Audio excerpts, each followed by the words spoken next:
¿No es increíble que exista un lugar llamado El Town, ciudad del infierno? El Town es uno de los lugares más famosos de Ohio. Y dicen que es un sitio altamente paranormal. Es un buen ejemplo de cómo el folclore puede volverse realmente complicado. Es el hogar de 6 o 7 leyendas separadas, cada una con docenas de variaciones. Todo lo cual ha llevado a esta área en el municipio de Boston a agruparse como un sitio embrujado y recibir un nombre malvado. El Town es en realidad la parte norte del condado de Summit, que abarca varias ciudades, incluyendo Boston, Boston Township, Península, Sagamore Hills y Northfield Township. El área a menudo se conoce como Boston Mills. El Town a día de hoy está básicamente desierto. A diferencia de los pueblos fantasmas del oeste, esta área del medio oeste es particularmente única porque no parece tan antigua. Aunque algunos edificios tienen las características de principios de América, el resto son claramente del siglo XX. Los letreros claros de no traspasar publicados en toda la ciudad son ciertamente modernos y oficiales. No se puede encontrar un alma en este lugar, pero aún quedan restos de las vidas que dejaron los antiguos residentes, incluido un autobús escolar abandonado. La ciudad está rodeada de caminos peligrosos que aparentemente no conducen a ninguna parte. Los residentes del área se vieron obligados a abandonar sus hogares por el gobierno federal, pero no debido a un derrame químico o un encubrimiento sobrenatural, como sugieren las leyendas. Con las preocupaciones nacionales sobre la deforestación en pleno apogeo, en 1974 el presidente Gerald Ford aprobó una legislación que permitía al Servicio de Parques Nacionales el poder de expropiar tierras, en teoría para preservar los bosques. Esto es lo que les sucedió a los habitantes del lugar, y esa es la razón por la que el área quedó abandonada. Las personas que viven allí no tuvieron más remedio que vender sus propiedades al gobierno. Vamos a analizar las leyendas de El Town una a una. Como toda ciudad que se precie, El Town tiene una iglesia. Pero es la iglesia la que parece haber inspirado el ominoso nombre de El Town. El edificio blanco en el centro de El Town está adornado con cruces al revés. Es cierto, pero estas son una característica bastante común del estilo de renacimiento gótico en el que se construyó. Los lugareños tienen sus teorías. Algunos dicen que la iglesia era un lugar de culto para los satanistas que poblaron el Town, algunos de los cuales dicen que todavía se echan por las carreteras cerradas, con la esperanza de atrapar a los visitantes involuntarios. Algunos dicen que sacrifican animales por la noche, sin embargo estos cuentos son demasiado propios de las historias del Satanic Panic americano de los 80, como no, también tiene un puente embrujado. Muchos han reportado que al pasar por el puente se pueden escuchar los sonidos de un bebé llorando. Según se informa, si deja su automóvil, volverá a encontrarlo rodeado de huellas de niños y, a veces, huellas de manos en la ventana.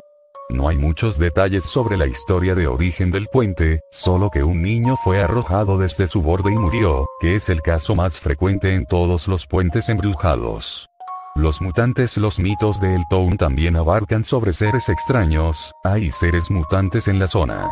Hay dos historias de origen del mito. Uno dice que una planta química explotó y otro dice que hubo un vertedero ilegal masivo en el río Cuyahoga, aguas arriba del área conocida como El Town.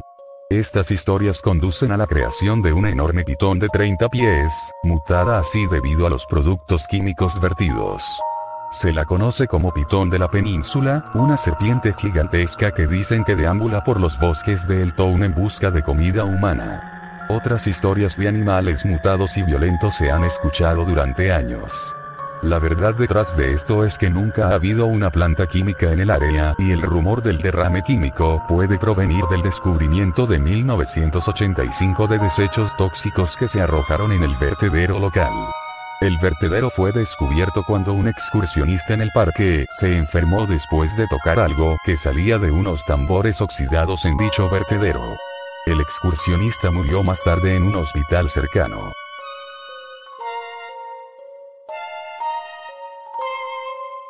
En 1980 se descubrió un autobús escolar abandonado a lo largo de la carretera de El Town.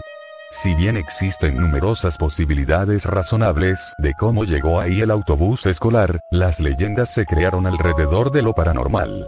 Esto empeoró cuando los residentes del área comenzaron a informar que habían visto a un hombre que presumiblemente vivía en el autobús, que para ese momento estaba programado para el traslado del condado. Las autoridades pusieron el autobús bajo observación para disuadir a los vagabundos, pero todas las noches aparecía la sombra de un hombre fumando un cigarrillo en el autobús, y el autobús se encontraba vacío cuando los oficiales que trabajaban en el lugar investigaban. Supuestamente, los niños que llevaba fueron asesinados por un asesino loco, o, en algunas versiones de la historia, por un grupo de satanistas. El supersticioso afirma que si miras a través de las ventanas del vehículo, puedes ver los fantasmas del asesino o sus víctimas todavía sentados dentro. Al cementerio local se le llama Madre de los Dolores, sí, en español. Completamente escondido dentro del Parque Nacional del Valle de Cuyahoga, justo al este de la península, el cementerio ha sido abandonado durante los últimos 50 años y ahora es solo una dispersión de unas 20 lápidas en el bosque. Se dice que los satanistas de El Town están enterrados en estos terrenos en tumbas sin marcar, pero los espíritus más notables son los de Michael Raleigh, cuya cara se dice que aparece en su lápida cuando llueve o en los reflejos de la luz de la luna, y Thomas Cody, cuyo espíritu deambula por los bosques de El Town por la noche y a veces se puede ver mirando a los visitantes nocturnos. Se trata del apodo de un tramo específico de Stanford Road en El Town, donde el camino entra en un fuerte declive en una colina boscosa. El camino también se estrecha significativamente a la entrada del bosque creando una fuerte caída, y al final del camino, no visible desde la cima, hay una barricada conocida como el fin del mundo. Esta carretera está cerrada al tráfico de vehículos. Sin embargo, no siempre fue el caso. La leyenda de El Town dice que el camino fue una vez un objetivo popular para los ladrones y asaltantes. Dada la falta de visibilidad, las inclinaciones empinadas y los giros en la carretera hacen que los conductores disminuyan la velocidad considerablemente. El mito era que los asaltantes esperarían en el bosque y engañarían a los que pasarán. Se dice que los fantasmas de sus víctimas se escuchan gemir desde los bosques de los alrededores de El Town. Otras leyendas existen, numerosas leyendas menores que deambulan por ahí. Dicen que existe una cabaña en algún lugar de los bosques de El Town que, cuando se acerque, una fuerte niebla aparecerá y hará que sea imposible caminar por el terreno. Algunos afirman que la cabaña es una casa específica no lejos de la autopista al infierno. La niebla en sí es realmente una realidad y, aunque aumenta el factor espeluznante de El Town, es perfectamente natural. También hubo una cantidad de visitantes a El Town que informaron haber sido perseguidos por un coche fúnebre, y resultó que una vez un residente de El Town era dueño de un coche fúnebre. Leyendas urbanas, al fin y al cabo.